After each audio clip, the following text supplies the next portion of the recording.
Hey everyone, welcome back to Smart Money Tips. Let me start with a simple question. Gold is a simple asset, isn't it? It does not earn interest, it does not pay dividends, and it does not grow like a business. Yet, for thousands of years, from kings and traders to families and even central banks today, people have trusted gold as a real money. Why? The answer is simple. Gold was never meant for growth. Gold has always been about trust, survival, and protection. You see, gold is precious for three reasons that have never changed. It is rare, it is durable, and most importantly, it is universally accepted. Paper money can be printed anytime. Bonds depends on someone's promise to repay, and equities depend on companies earning. But gold does not depend on anyone. That is why whenever confidence in money, markets or government starts to shake, people instinctively move towards gold. Now think of gold like this. Think of gold as the emergency saving of the world. Just like you and I keep some savings aside for tough times, countries also keep reserves. And for thousands of years, the most trusted reserve has been gold. This idea is not new at all. More than 2500 years ago, kings and empires realized one simple truth: paper promises can fail, but gold does not. That's why ancient civilizations like the Egyptians, Romans, Greeks, and Chinese dynasties all used gold as money. It did not rust, it was difficult to create, and everyone accepted it. Slowly, gold became the language of trust between nations and traders. Now let's move to 1800s. During this time, countries officially adopted a system called the gold standard. Under this system, every country's currency was backed by gold, which meant that the value of money was directly linked to the amount of gold a country held. In simple words, paper money could be exchanged for gold. Governments were not allowed to print unlimited money. So, if a country had 100 tons of gold, it could issue money only up to that value. This rule created discipline, and because of that discipline, people trusted currencies. But then something very important happened. In 1971, the US dollar announced that it would no longer give gold in exchange for dollars. This movement is known as Nixon shock. From that day onwards, money was no longer backed by gold. The world fully moved to paper or fiat currency. At that time, many people thought, that's it, gold is finished now. But the opposite happened. Even though money was no longer backed by gold, trust did not disappear. Countries slowly realized that paper money depends on governments, and governments can change rules, debt can rise, currency can also lose value, and economic condition can change overnight. Gold, on the other hand, does not belong to any single country. It has no default risk, it has no counterparty risk, and that is why gold became an insurance asset for nations. Not something they can keep to earn returns, but something they keep to protect value when things go wrong.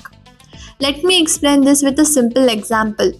Think about a normal household. Most families keep their money in banks, fixed deposits, or investments like mutual funds. All of this depend on banks, markets, or government policies. But what if something extreme happens?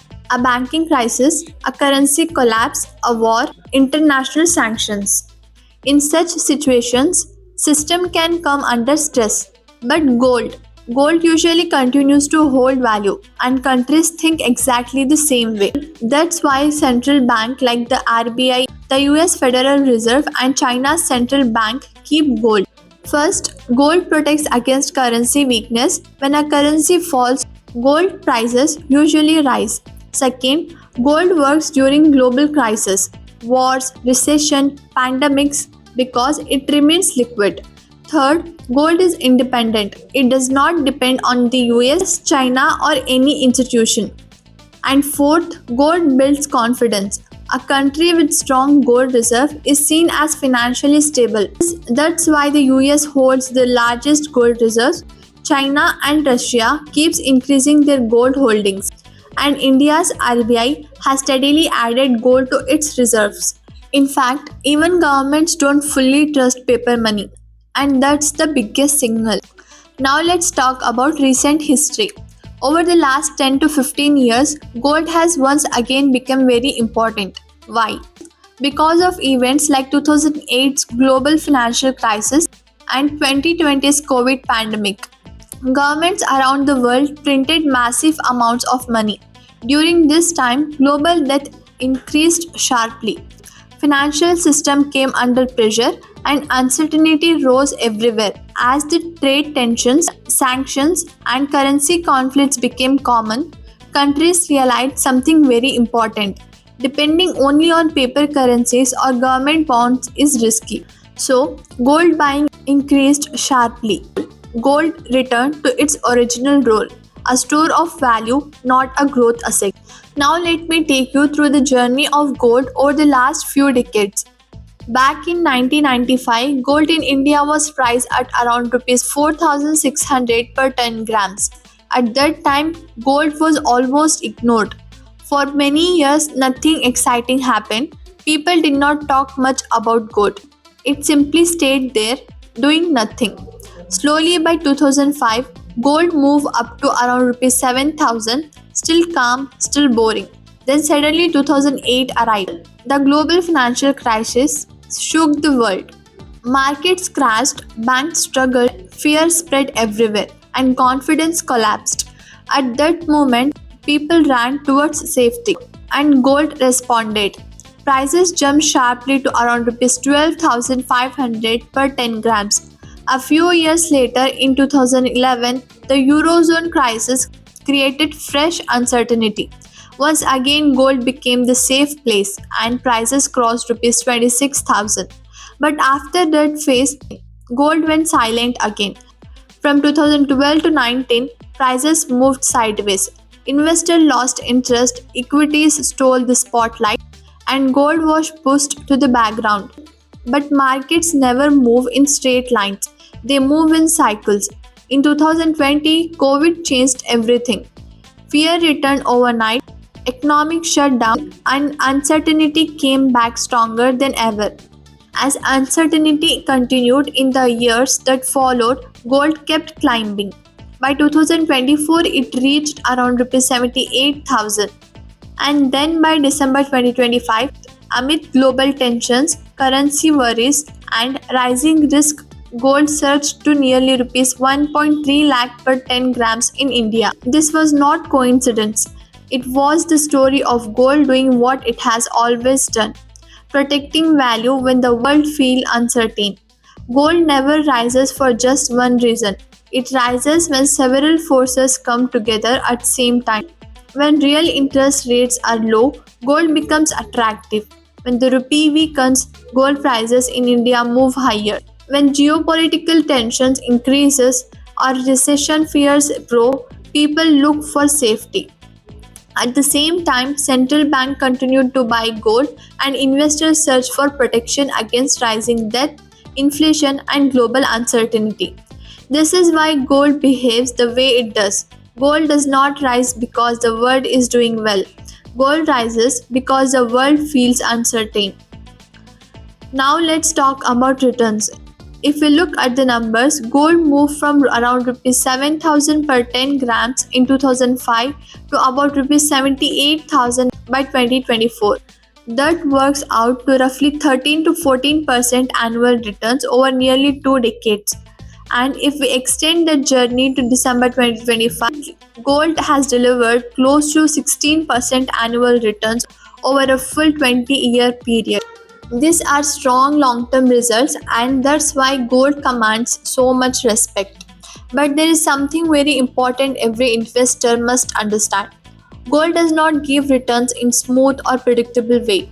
There are long stretches where gold does almost nothing, followed by short periods where prices rise sharply. That is why gold should not be seen as a return maximizing asset. Gold's real job is to act as shock absorber when markets become unstable. So how should investor react when gold suddenly rises sharply? This is where many people make mistakes. They chase gold at high prices, sell their equities out of fear, or start treating gold like a short term trade. These emotional decisions often hurt long term wealth. The right response is much simpler and much calmer. Rebalancing. For most Indian investors, keeping around 10 to 15% of the portfolio in gold is sensible. If gold has become overweight because prices have risen sharply, it makes sense to trim slowly. And if someone has no gold exposure at all, the better approach is to start gradually rather than investing a large lump sum at once. Gold works best when it bought calmly, held patiently, and used for protection, not excitement. Now comes the big question: should you buy gold in 2026? The answer is to stop thinking of gold as one year bet. Gold is meant to be a permanent of well balanced portfolio. Currency volatility, high global debt, geopolitical risk, and continued central bank buying can continue to support gold. However, after such a strong rally, returns may slow down or move sideways for some time. If you are under allocated to gold, add exposure slowly. If you are already well allocated, do not chase prices and always remember one thing clearly. Gold should never replace equities. Gold is meant to balance equities. Gold shines when fear rises. Equity shines when growth rises. A strong portfolio needs both. Gold is not the destination, gold is the seat belt. And the best time to wear a seat belt is before turbulence, not after an accident. So stay diversified, stay disciplined, and let gold do what it has always done best. Protect your wealth when certainty disappears.